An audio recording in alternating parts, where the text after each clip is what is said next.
Okay, so we are in John chapter 19, where Jesus is sentenced to be crucified.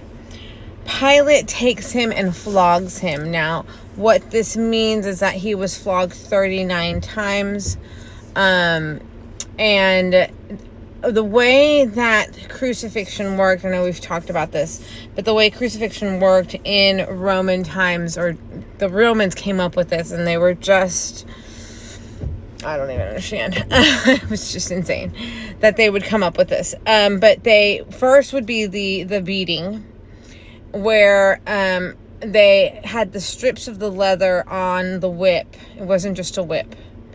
Strips of leather with nails and shards of glass. And they would do 39 lashes. Soldiers twisted together a crown of thorns. It was more like a helmet of thorns, and Jerusalem thorns were like this long. It's crazy. And they slap him, and they beat him, and they mock him. Most people did not even survive sometimes the lashing, the whipping. Pilate, it's an interesting story because, or not story, it's an interesting, to me, it's always been interesting that Pilate is sort of opposed to what's going on. Now, he allows for obviously the beating and the flogging, and he even sort of mocks Jesus himself. You know, he says, "Here is the man." And that is, first of all, it gives us messianic imagery, meaning that there in Zechariah, you know, there's this image of the man of the Son of God, the Son of Man, right? Who's going to take the sins, basically, of the earth. And but it's also like what they would say when like a Caesar would take the throne, and they would say, "Here is the man." And so it's kind of like the prophecy of Zechariah is interesting because that wasn't even a thing until the Romans. So it's kind of cool that, you know, Zechariah is quoting, basically saying those words before they were even uttered by men. And so like I said, there's a little bit of mocking in Pilate's, I was about to call him pirate, in Pilate's tone. And he asks the chief priests and the officials, and they're like, crucify him, right? Because he's claimed to be the Son of God, they said. So here's what's interesting. He goes to Jesus, and so that's the interesting part, is that Pilate is struggling with this decision. Why is he so, again, being curious, my question is, why is he struggling so much? What does he care? Right? But there was something about Jesus, I think. I wonder, friends, Pilate had a lot to do with the crucifixion, but this was also all in play, and in play of what God was allowing. And he allowed a person like Pilate to be there, but he also allowed this wrestling of Pilate's. And I wonder sometimes, like, we don't know anything about Pilate after this. We don't know anything.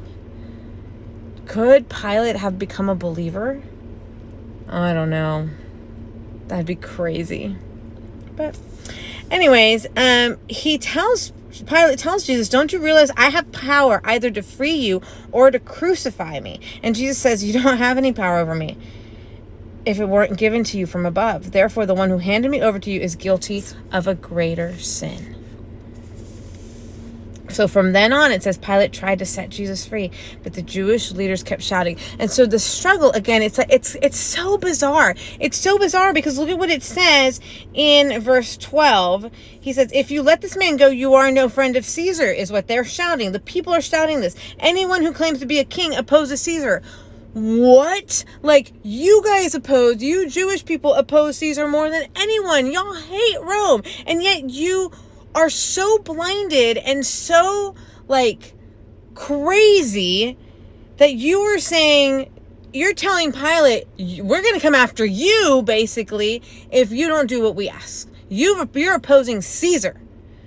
It's insane. So of course Pilate's like, you know, obviously he's starting to freak out probably, because he's like, they're going to come after me. Like, I'm going to lose my job. I'm going to lose my position in my place.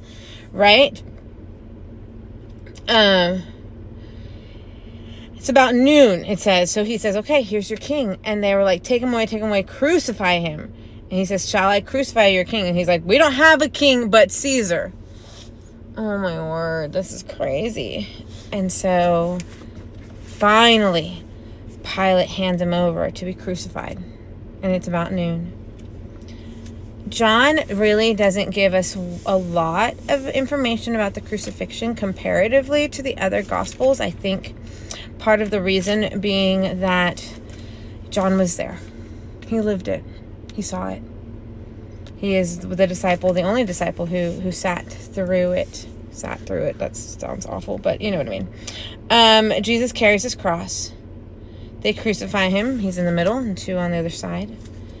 And it's outside of the city. The crucifixions were not allowed inside Jerusalem, so it's outside on a hill. And so people would just walk by. You know, as they're walking out of the city, they walk by and they know what's happening. And Pilate makes a plate that says Jesus of Nazareth, King of the Jews. He writes it in Greek, Aramaic, and Latin, so everyone can read. There's a lot of people there, remember. There is a ton of people who come, all Jews and Gentiles, to come to Jerusalem, because everyone's coming to Jerusalem, so there's a lot of Gentiles. Why? Because they're selling of their goods and all of that stuff. So there's a lot of people in the city, and they're walking past Jesus. The coolest part, I think, that I want to, they divide his clothes. That's prophecy. Near the cross is his mother, sister, Mary, the wife of Clopas, Mary Magdalene. And I love the part where John adds in, he says, when Jesus saw his mother there and the disciple whom he loved standing nearby, this is verse 26, he said to her, woman, here is your son, and to the disciple, here is your mother. From that time on, the disciple took her into his home. Okay, so for me, my first curious question is, wait a minute, but didn't Jesus have other brothers? Yes, he did.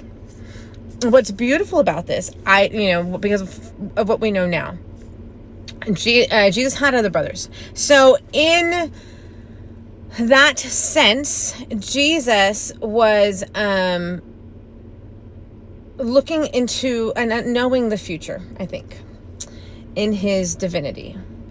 Because Jesus's other brothers would be, that we know of, James and Jude. James would become the head of Jerusalem, of the Jerusalem church. Now, at this point, they don't believe in him, but they will believe in him. He will have, church tradition tells us that he showed himself to his brothers and his family, his sisters, and that's when they believed him, that he was the Son of God, when they saw his resurrected body. So what's interesting is that James, his brother, his oldest brother, who would have taken his mother as, to care for her, is the head of the church. So my wondering is that maybe Jesus knew, first of all, it would have been an extremely dangerous situation if Jesus's mother is with James, possibly, right? And because we know that James suffered through many, many difficult things, and he also was beheaded, I believe, earlier on, not too much earlier on, but he also knew, I believe, that John was going to live a long time and would be able to take care of his mother in that sense. So, I find that really interesting. Again, we want to be curious about, why did Jesus do that? Like, why didn't, and John has his mother, but he, his mother was still under his father's care, Zebedee. So it was Zebedee and Salome. And, so maybe Jesus knew, like, Zebedee and Salome would live together. They would be together for a long time. And then when and if they passed, or of course they passed, but when they passed, who knows what their story was, right? And John had James as his older brother, even though James died not too long afterwards, but he was martyred. He was crucified, his head was cut off by Herod. So maybe, I don't know, maybe Jesus knew Zebedee and would take care of Salome to the end. Maybe they died very closely together. Maybe he knew Salome was going to be taken care of, but his mother was going to be in a precarious situation, and she needed a son who was going to be with him for a long time. You know, it's if Jesus is 33 and Mary had him at 15, give or take, you know, at this point, she's really only, y'all do the math, 45, 46, 47, something like that. So she's relatively young. So she could have lived a long time, and he needed someone who was going to live a long time to take care of her. It's kind of cool though, right? Like when you start thinking about it, like Jesus was taking care of his mother as the oldest son. That was a priority for him, and he knew that was important. It's so beautiful. It's so beautiful. So then Jesus died. This is cool part too. Oh my gosh, I'm gonna blow your head. Blow your minds. So look at verse 28. He says, I am thirsty, and a jar of wine vinegar was there. So they soaked a sponge in it, put the sponge on a stalk of the hyssop plant, and lifted it to Jesus's lips. Okay. We've read this 5,000 times. The hyssop plant. You guys. Oh my gosh. Okay. So the hyssop plant is a plant, and it has this it's like a bit long reed, and has this like spongy thing kind of, okay, on it, and it's actually like an herb or whatever, and it so when they put it on the plant, there's also these aromatic herbs to it, okay, the hyssop, and they lift it. So get this, let's go all the way back to Exodus. And right at the beginning, after the 10 plagues, what's the last plague? On Passover. Do you remember? Let's thread it all the way back. At Passover, when the angel of death would come around, what did they have to do? They had to slaughter a lamb that had lived with them, that had been with them for a few days, dwelled with them. Remember? This lamb, they slaughter it, and then they had to put the blood of the lamb on the doorposts of the door, so that the angel of death would cross and the firstborn son would not be killed. Okay. Guess what they used when they painted the blood on the doorpost? A hyssop plant. Y'all, what in the world? It's all the way back. It's all the way back. There is purpose in everything. Purpose in everything. The wine vinegar is used as purification, and so it's to remind us of that. And after he drinks it, everything's pure. The world is purified. Why? Because he says it's finished. He bows his head and he dies. The angel of death has passed over. Death seemingly has won when it comes to Jesus. But Sunday is coming, right? Beautifully. So the soldiers do not break his legs. This is for prophecy and sake. And they pierce his side instead, and blood and water flows. He had died. Most of the time, it would take a long time.